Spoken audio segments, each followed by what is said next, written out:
ఉన్న నిజానికి వస్తే ఏంటి అంటే, మీ అందరికీ నేను ఎందుకు నచ్చడం లేదో తెలుసా? నాకు నచ్చినట్టుగా నేను ఉంటున్నాను కాబట్టి మీ అందరికీ నచ్చడం లేదు. నేను మీ అందరికీ నచ్చేలాగా ఉండాలి అంటే నేను ఇంకో జన్మ ఎత్తాలన్నమాట. మీకు నచ్చినట్టు నేను ఉండాలని మీరు అనుకోవడం కాదు. మీ జీవితంలో మీకు నచ్చినట్టుగా మీరు ఎలా ఉండాలి అనే విషయం మీరు డిసైడ్ కండి. అప్పుడు మీ జీవితం మారుతుంది. నా జీవితంలో నేను ఎలా ఉండాలి అనే విషయం నాకు తెలుసు. నేను ఎలా ముందుకు వెళ్ళాలి అనే విషయం నాకు తెలుసు. ఇంకా ఎవరు ఎలా ఉంటారు అనే విషయం నాకు తెలుసు. చదవడం ఎంత ఇంపార్టెంటో జీవితంలో మనుషులను చదవడం కూడా చాలా చాలా ఇంపార్టెంట్. నేను ఈ పూజలు చేయడం వల్ల మనుషులలో ఉన్న మనస్తత్వాన్ని, వాళ్ళు చూసే చూపులను అన్నిటిని చూసి వాళ్ళు ఎలా ఆలోచిస్తున్నారు అనే విషయం కూడా నేను తెలుసుకోగలుగుతాను. అలా తెలుసుకొని నేను ఎలా ఉండాలి అనే విషయం నాకు నేను సర్ది చెప్పుకుంటూ ఉంటానన్నమాట.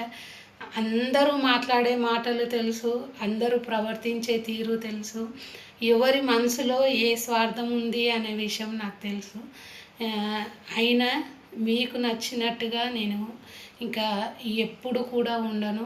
ఈ ప్రాణం పోయేదాకా నాకు నచ్చినట్టుగా ఉండాలనే డిసైడ్ అయ్యాను. నాకు నచ్చినట్టుగానే ఉంటాను. అలానే నా జీవితాన్ని ముందుకు తీసుకెళ్తాను. ఒకవేళ ఏదన్నా వచ్చింది అనుకోండి, దాన్ని కూడా ఫేస్ చేయడానికి రెడీగా ఉన్నాను. ఒకప్పుడు అనుకునేదాన్ని, నాతో ఇంతమంది ఉన్నారు, నాకేం బాధ అని చెప్పేసి. ఇంతమంది ఉన్నా నేను ఒంటరిదాన్నే అనే విషయం మీరు గుర్తు చేశారు కాబట్టి ఇక నుంచి ఈ ఒంటరిగానే నా జీవితం అనేది ముందుకు వెళ్తూ ఉంటుంది. ఒకవేళ ఎలాంటి ఆటంకాలు వచ్చినా, ఎలా జీవితం వెళ్ళాలని రాసున్న ఏదొచ్చినా కూడా ఫేస్ చేయడానికి రెడీగా ఉన్నానన్నమాట.